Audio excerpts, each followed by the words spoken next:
अस्सलामु अलैकुम व रहमतुल्लाहि व बरकातुहू। अल्हम्दुलिल्लाहि रब्बिल आलमीन नहमदुहु व नसल्ली अला रसूलिहिल करीम।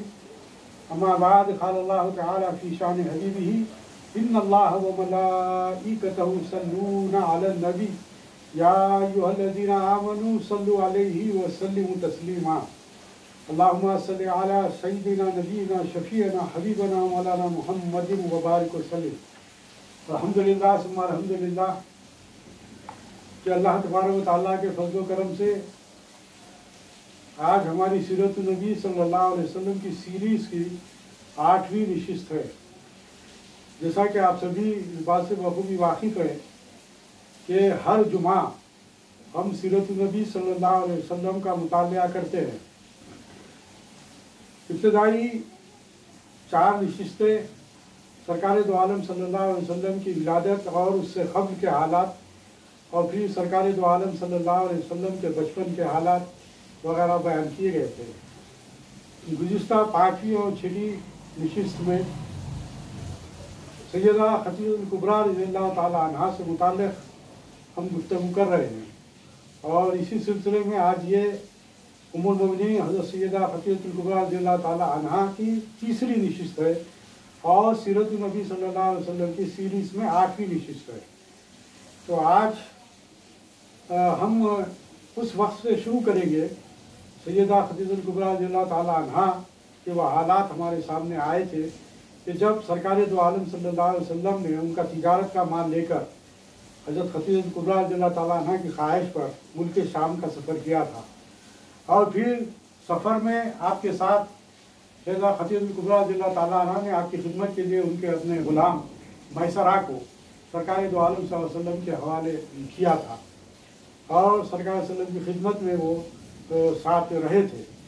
तो वो मैसरा जो ग़ुलाम थे वो सरकार दो आलम सल्लल्लाहु अलैहि वसल्लम के इस सफ़र के तमाम हालात को देख रहे थे कि जिस वक्त कड़क धूप होती, गर्मी होती, उस वक्त भी सरकार दो आलम सल्लल्लाहु अलैहि वसल्लम पर 2 फरिश्ते आप पर साया किए हुए थे। और फिर एक दरख्त के नीचे जाकर सरकार सल्लल्लाहु अलैहि वसल्लम इस्तराहत फरमाए तो वहाँ पर राहुब ने ये बात कही थी कि इस झाड़ के नीचे, इस दरख्त के नीचे सिवाय अम्बिया के और कोई दूसरे नहीं रहते। और फिर उस राहुब ने मैसरा से कुछ सवालात किए थे जो सरकार सल्लल्लाहु अलैहि वसल्लम की जो निशानियाँ तौरात और इंजील में बयान की गई थी उसके मुताबिक मैसरा ने जब जवाब दिया तो उसके मुताबिक जब राहुब ने पाया तो उन्होंने कहा था कि ये सरकार दो आलम सल्लल्लाहु अलैहि वसल्लम खातिमुन नबीय्यीन हैं। तो इस बात का इजहार, और फिर जब वो तिजारत जो सरकार सल्लल्लाहु अलैहि वसल्लम ने जिस अंदाज से की थी, जो अमानतदारी से, दियानतदारी से और जिस सदाकत के साथ आपने जो तिजारत की थी, और उससे अल्हम्दुलिल्लाह जो दूसरों को जितना नफ़ा था उससे 2 गुना नफ़ा आपको हासिल हुआ था। ये तमाम वाक़यात के साथ जब मैसरा और सरकार दो आलम वसल्लम जब वापिस मक्के शरीफ पहुँचे तो खदीजतुल कुबरा रज़ियल्लाहु ताला अन्हा अपने सहेलियों के साथ ऊपर की मंजिल पर बैठी हुई थी, और जब सरकार दो आलम सल्लल्लाहु अलैहि वसल्लम जो अभी नबी नहीं हुए थे, मोहम्मद इब्न अब्दुल्लाह जो सरकार दो आलम वसल्लम हैं, वो जब तशरीफ़ ला रहे थे तो उन्होंने बाहर ही से दूर से देखा कि मोहम्मद इब्न अब्दुल्लाह सरकार दो आलम वसल्लम के सर पर 2 फरिश्ते साया किए हुए हैं, जबकि चिलचिलाती हुई धूप थी। उसके बावजूद साया किए हुए थे, जिसकी वजह से सरकार वसल्लम को उन्होंने इस हालत में जब देखा तो अपने सहेलियों से मुखातिब कर कर कहा कि देखो ये मोहम्मद आ रहे हैं और ये मामला उनके साथ पेश आ रहा है। जब ये देखने के बाद जब वापस आए, आ जाने के बाद सरकार दो आलम सल्लल्लाहु अलैहि वसल्लम ने तमाम तिजारती जो मामला पेश आया उसको बहुत ही अच्छे अंदाज से बीबी खदीजतुल कुबरा रज़ियल्लाहु ताला अन्हा जो उस माल की मालिका थी उनके सामने रखा और बतलाया कि इस कदर जो है इसमें नफ़ा हासिल हुआ।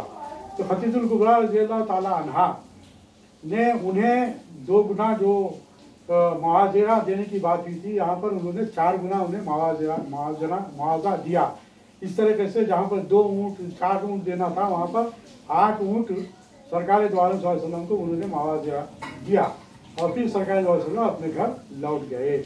यहाँ तक हमारे सामने बात आई थी। और एक वाक़या जो पेश आया था इस दरमियान में कि बीबी खदीजतुल कुबरा रज़ियल्लाहु ताला अन्हा जब सरकार दो आलम वसल्लम से तिजारत का जब मामला तय पाया था तो उस वक्त तो बीबी खदीजा कुबरा रज़ियल्लाहु ताला अन्हा ने एक ख्वाब देखा था, और वो ख्वाब में ये देखा था कि मेरे घर में एक रोशनी उतर रही है, यानी कि सरकार खदीजा कुबरा रज़ियल्लाहु ताला अन्हा के घर में रोशनी उतर रही है, और वो रोशनी तमाम मक्के के घरों तक पहुंच गई। इस ख्वाब को लेकर वो अपने चचाजाद भाई वरका बिन नौफल के पास पहुंचते, जो आलिम थे तौरात के और इंजील के। तो उनके पास जब जाती है और जाकर उन्हें अपना ख्वाब सुनाती है, तो उन्होंने इस बात की उन्हें खुशखबरी दी थी कि खातिमुन नबीयीन जो होने वाले हैं वो आपके निकाह में आएंगे। तो खदीजा कुबरा रज़ियल्लाहु ताला अन्हा ने हैरत का इजहार किया था कि वाकई क्या खातिमुन नबीयीन मेरे निकाह में आएंगे? तो आपने कहा था कि हाँ। तो फिर खदीजा कुबरा रज़ियल्लाहु ताला अन्हा ने कहा था कि वो ज़माना कौन सा होगा? तो उन्होंने ये बात कही थी कि वो ज़माना यही है, इसी ज़माने में खातिमुन नबीयीन पैदा होंगे और इसी ज़माने में उन्हें नबूवत से सरफराज किया जाएगा। ये तमाम हालात खदीजा कुबरा रज़ियल्लाहु ताला अन्हा के ज़ाहिर में थे। और ये बात भी आप तमाम साहब इस बात से वाकिफ़ हैं कि खदीजा कुबरा रज़ियल्लाहु ताला अन्हा एक शरीफुन नफ्स खातून थी, जिसकी वजह से उन्हें ताहिरा कहकर बुलाया जाता था। और फिर वो बहुत ही मालदार थी, जिसकी वजह से उनसे पहले उनके दो खाविन, एक निकाह होने के बाद उनका इंतकाल हो गया, फिर दूसरा आपने निकाह फरमाया, फिर उनका भी इंतकाल हो गया। उसके बाद रऊसाए मक्का, रऊसाए शहर उनको अपने पैगाम भेजते हैं शादी करने के लिए, लेकिन चूंकि दो निकाह उनके ऐसे हो गए थे, ज़िंदगी में ये बड़ा फ़र्क पैदा हो गया था, तो उसकी वजह से उन्होंने इस बात का इरादा कर लिया था कि वो अब दूसरा निकाह नहीं करेंगे, तीसरा निकाह नहीं करेंगे। हालांकि उनके वालिद भी बहुत सी कोशिशें करते रहे, लेकिन उन्होंने इस बात से इनकार कर दिया था। लेकिन जब वरका बिन नौफल ने उनके सामने सरकार दो अलैहि वसल्लम की बात रखी, खातिमुन नबीयीन की बात रखी और कहा कि वो आपके निकाह में आएंगे, तो उनके ज़हन में एक बात पैदा हो गई थी। उसके बाद फिर सरकार दो आलम सल्लल्लाहु अलैहि वसल्लम का तिजारत का जो तरीक़ेकार रहा, और ख़ुद वो जानती थी कि मक्के के तमाम लोगों से, रऊसा से वो वाकिफ़ थे, तमाम मक्के के अहलिया ने मक्का से वो वाकिफ़ थे।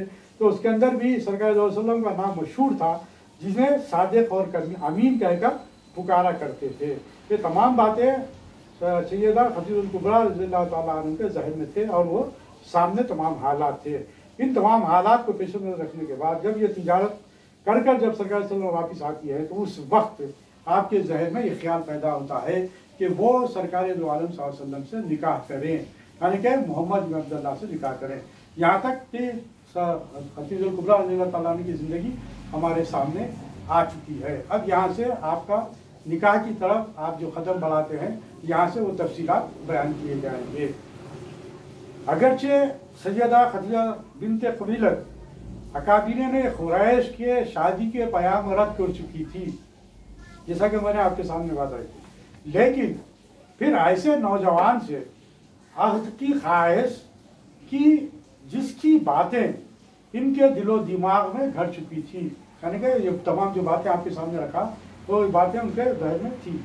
और सबसे बड़ी बात ये थी कि यही मशीयत एज़दी थी, क्योंकि इन्होंने उम्मुल मोमिनीन के ज़ीना अज़मत पर तशरीफ़ फरमा होना था, यानी उम्मुल मोमिनीन के मुकाम पर फायज होना था। अल्लाह ताला का ये इंतखाब था। चुनांचे इन्होंने अपनी सहेली कौन खदीजा कुबरा रज़ियल्लाहु ताला अन्हा अपनी सहेली नफीसा बिनते मुनैया को बुला भेजा। सहेली का पैगाम मिलते ही वो आ गई।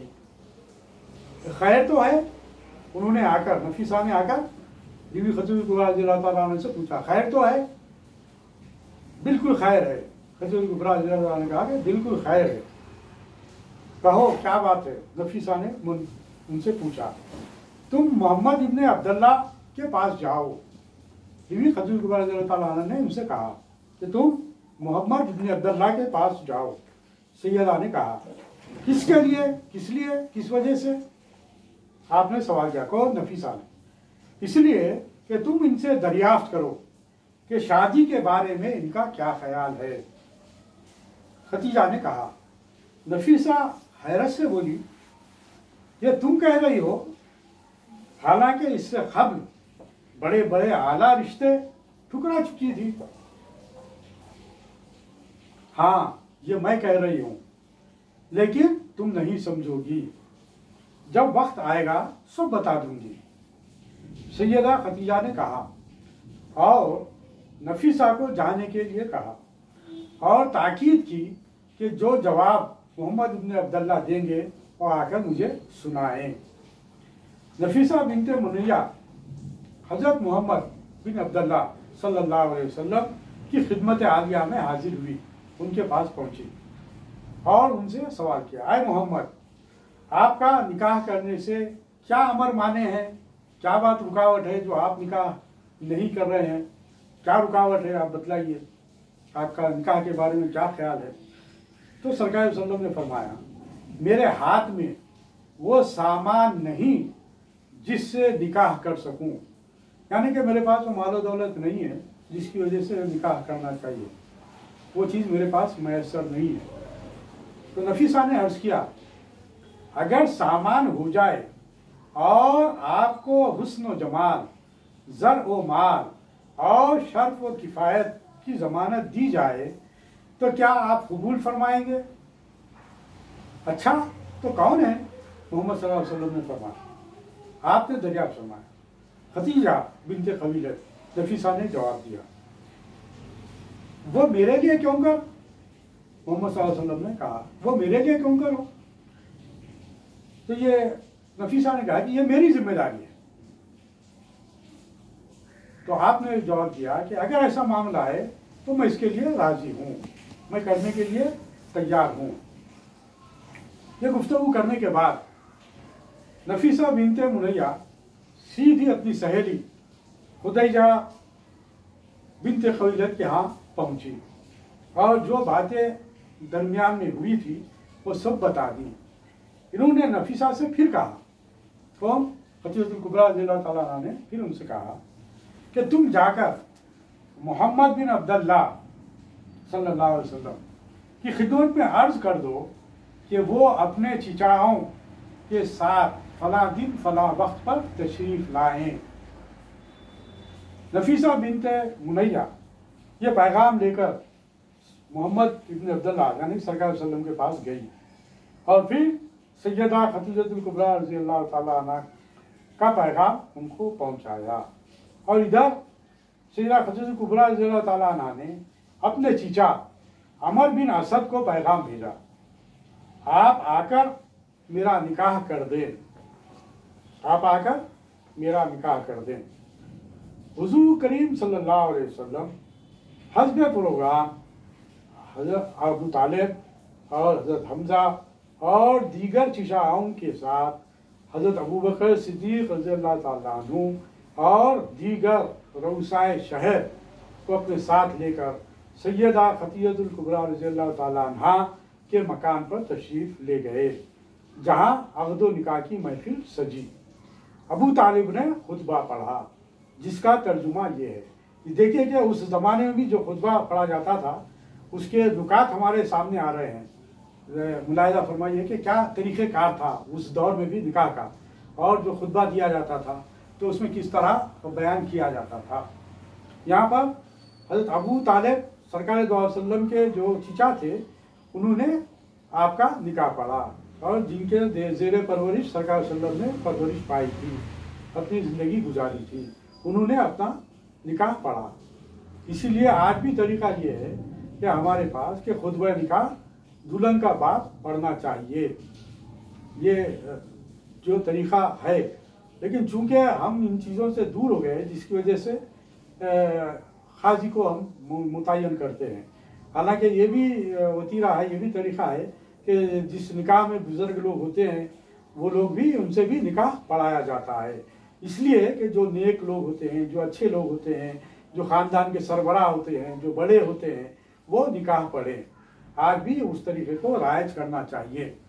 बहरहाल हज़रत अबू तालिब उनका निकाह पढ़ते हैं सल्लल्लाहु अलैहि वसल्लम का, तो निकाह के नुकात यहाँ पर बयान किए जा रहे हैं। हज़रत अबू तालिब ने जो निकाह पढ़ा उसका उर्दू में तर्जुमा यहाँ पर बयान किया जा रहा है।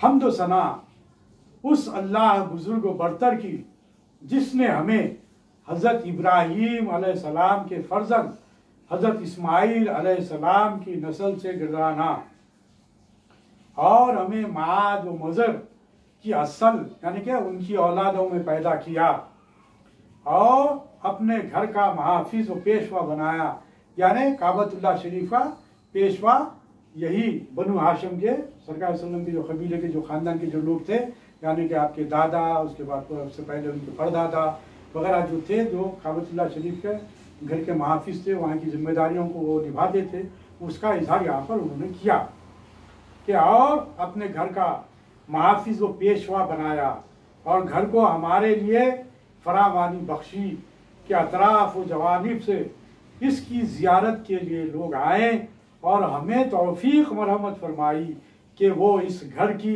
तरफ आए जो अमान में है और हमें लोगों पर हाकिम बनाया।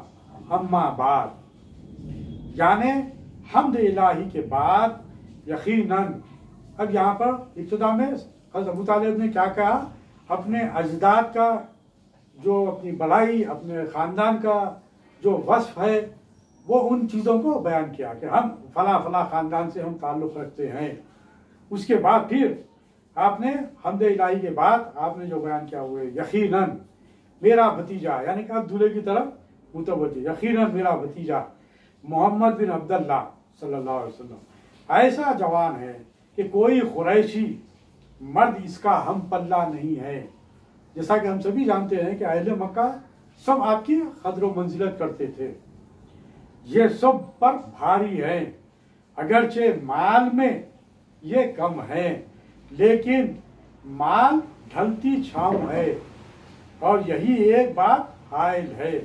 बावजूद इसके मोहम्मद सल्लल्लाहु अलैहि वसल्लम वो हस्ती मुक़द्दस है जिसे तुम जैसे कबीश व अखरूबा खूब जानते और पहचानते हैं।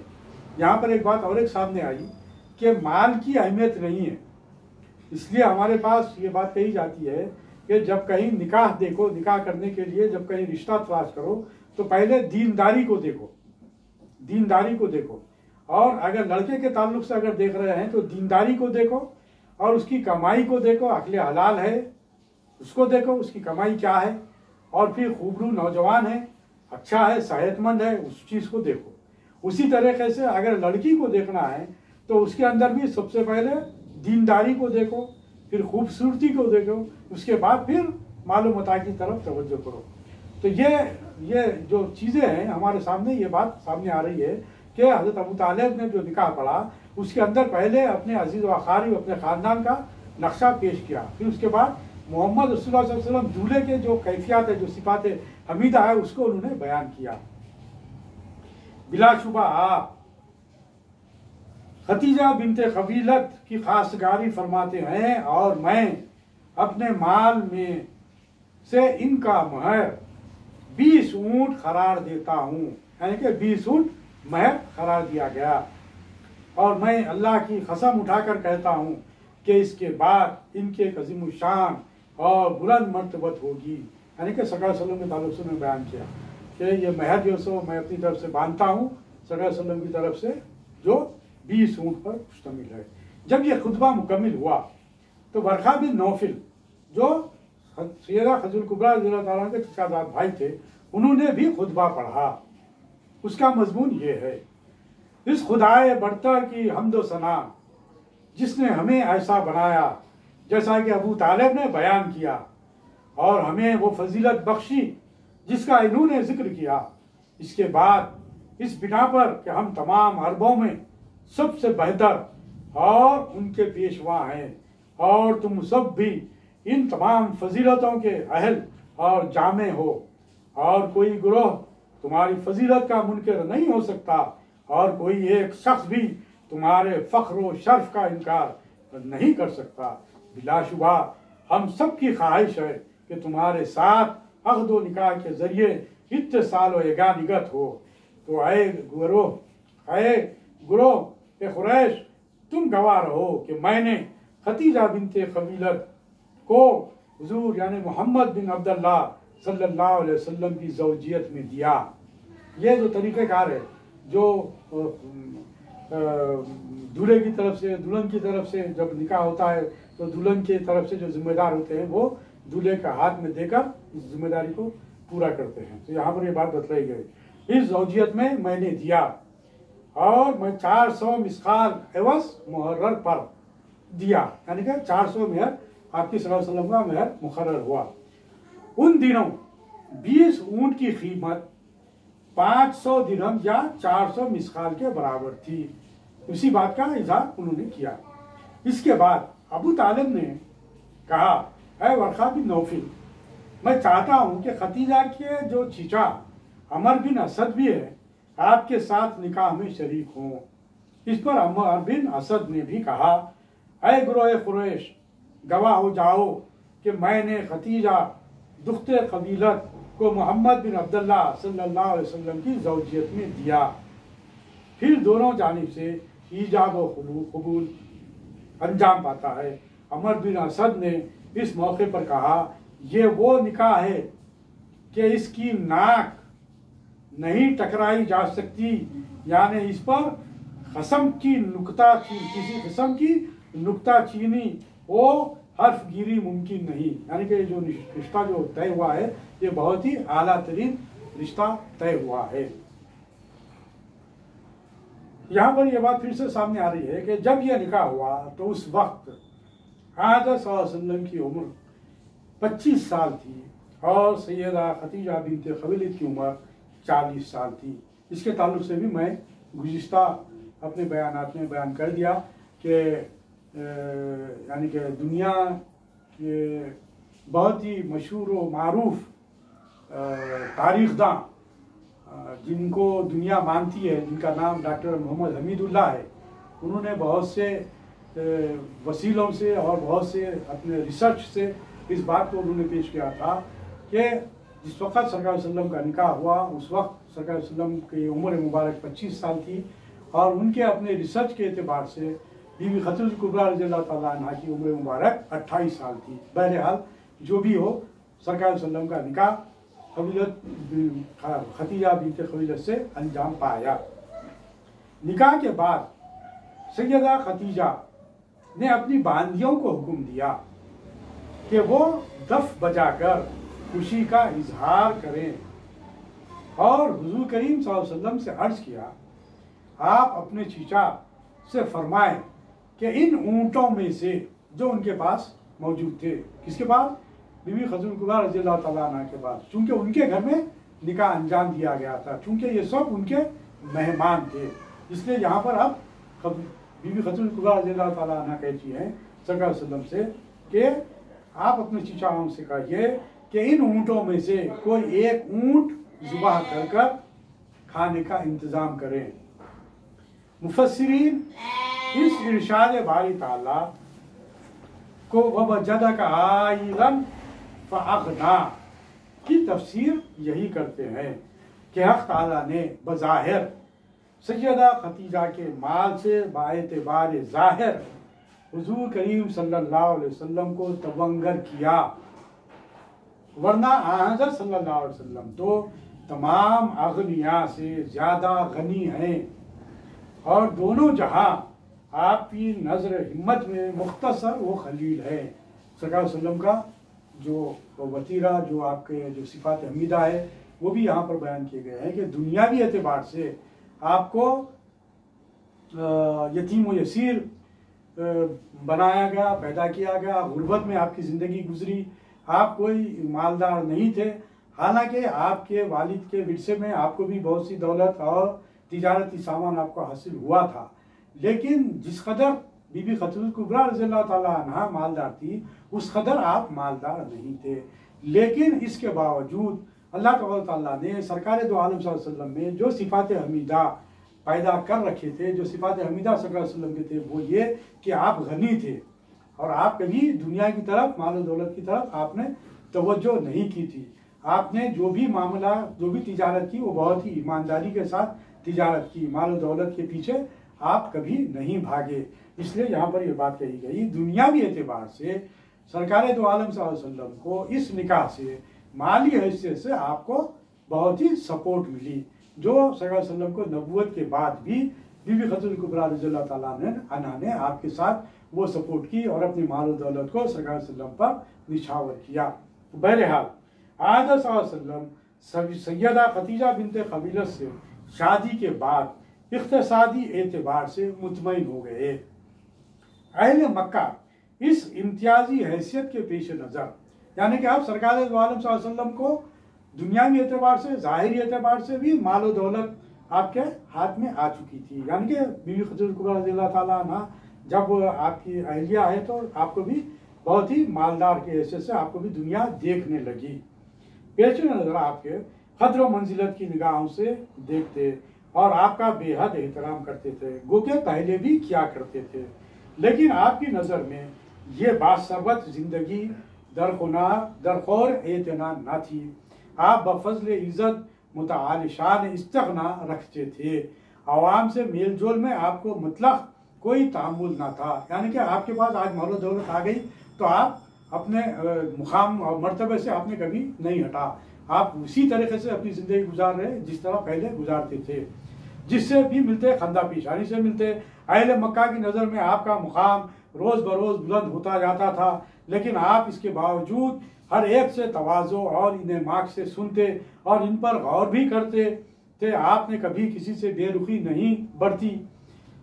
जब कोई आपसे मुखातिब होता तो खुश तबही फरमाते और ऐसी बातें भी सुनते जिनमें मिजाज की चाशनी होती, लेकिन कभी आपकी ज़बान से कोई ऐसी बात सुनने में नहीं आई जो हकीकत के मुनाफी हो और खिलाफ वाक़या हो।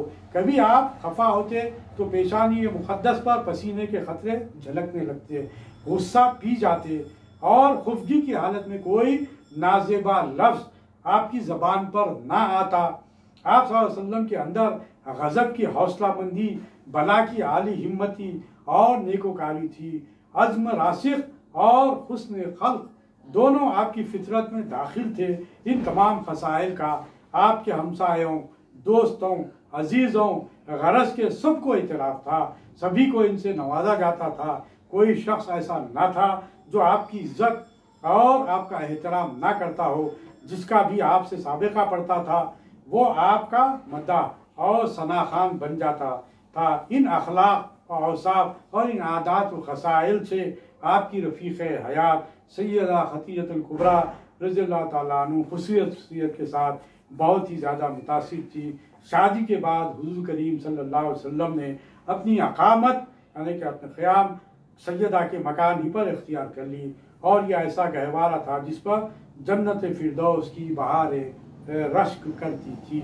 यहाँ तक हम सैयदा खदीजतुल कुबरा रज़ियल्लाहु ताला अन्हा सल्लल्लाहु अलैहि वसल्लम के औसाफ बयान किए। इंशाअल्लाह आइंदा जुमे को इसके बाद के हालात बयान किए जाएंगे। अल्लाह ताला से दुआ है कि जो कुछ भी हम सुन रहे हैं उसको हमें समझने की तौफीक अता फरमाए और हमारे ज़िंदगियों में इन रूहानी, इन हमारी माओं की जो ज़िंदगी गुजरी है जिस तरीके से सल्लल्लाहु अलैहि वसल्लम के साथ, उसी तरह हमारी भी पाकीज़ा ज़िंदगी गुजारने की तौफीक अता फरमाए। रब्बना आतिना फिद दुनिया हसनतुन व फिल आखिरति हसनतुन व क़िना अज़ाबन्नार। सुब्हानकल्लाहुम्मा व बिहम्दिका अशहदु अन ला इलाहा इल्ला अंता अस्तग़फिरुका व अतूबु इलैक बिफ़ज़्लि सुब्हान रब्बिका रब्बिल इज़्ज़ति अम्मा यसिफ़ून व सलामुन अलल मुरसलीन वल्हम्दुलिल्लाहि रब्बिल आलमीन।